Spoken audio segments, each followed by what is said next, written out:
Hi everybody, this is Saad for the Sad Truth. Just when I thought I had escaped, they pull me back in. Apparently, social justice warriors never sleep. They generate lunacy at an ever increasing rate. I'm referring here to an article that I shared from Heat Street earlier today on my social portals.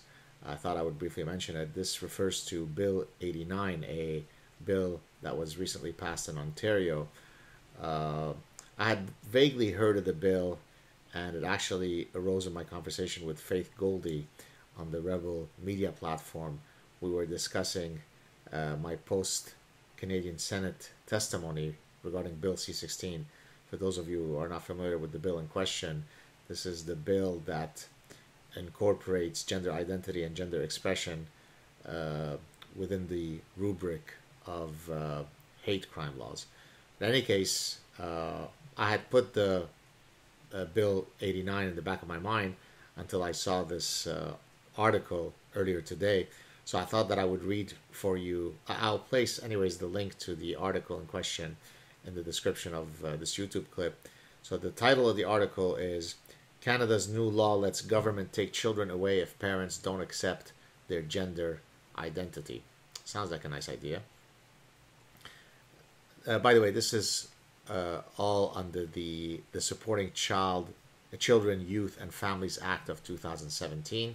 This is what is referred to as Bill 89. So a Canadian province has passed a law that gives rights to the government to take away children, excuse me, from families that don't accept their kids' chosen, quote, gender identity or, quote, gender expression. The law, which replaces old laws governing child protection, foster care, and adoption services, instructs all child services and judges to take into consideration a child's, quote, race, ancestry, place of origin, color, ethnic origin, citizenship, family diversity, disability, creed, sex, sexual orientation, gender identity, and gender expression, close quote. So as you can see, gender expression and gender identity is now being infused everywhere it can be, including when it comes to child protection. Now this is the real juicy nugget that I wanted to focus on. Minister of Child and Family Services Michel Cotto, who on his days off serves as the Commissar of Gulag 13, he is the one who introduced the bill, said, quote, I would consider that a form of abuse. I would consider that a form of abuse when a child identifies one way and a caregiver is saying, no, you need to do this differently. Wow. By the way, notice the term, the neutral term, caregiver, right? Because mother and father is too marginalizing to those who don't come from families that have mothers and fathers, who don't identify as mothers or fathers.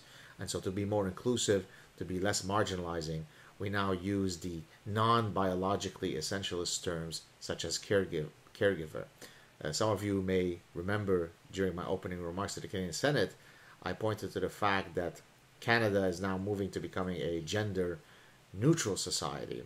So on many communiques now with the government, they're seeking to eradicate the biological sex marker as part of an identifiable marker of personhood, because the 0.01% of people who might be non-gendered or who are non-binary folks might be marginalized. So 99.99% of people who do consider their maleness or femaleness an integral foundational part of their personhood should no longer have those markers, because 0.01% of the people might be marginalized by it. And this is exactly what I meant when I referred to the tyranny of the minority. Now, in this case, if a parent, what is the exact terms, thinks that the child is somehow wrong in his new revelation regarding his gender identity, if the parent or the caregiver pushes back, then that could be construed as child abuse. Now, again, please note that I'm the last person to ever condone that anybody be abused, that anybody not be treated equally under the law. We all deserve to live freely with dignity, protected fully and equally under the law. That goes without saying.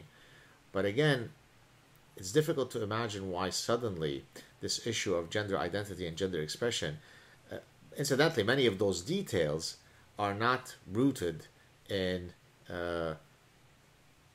science. They are absolute ideological positions that, if anything, in many cases are anti-science.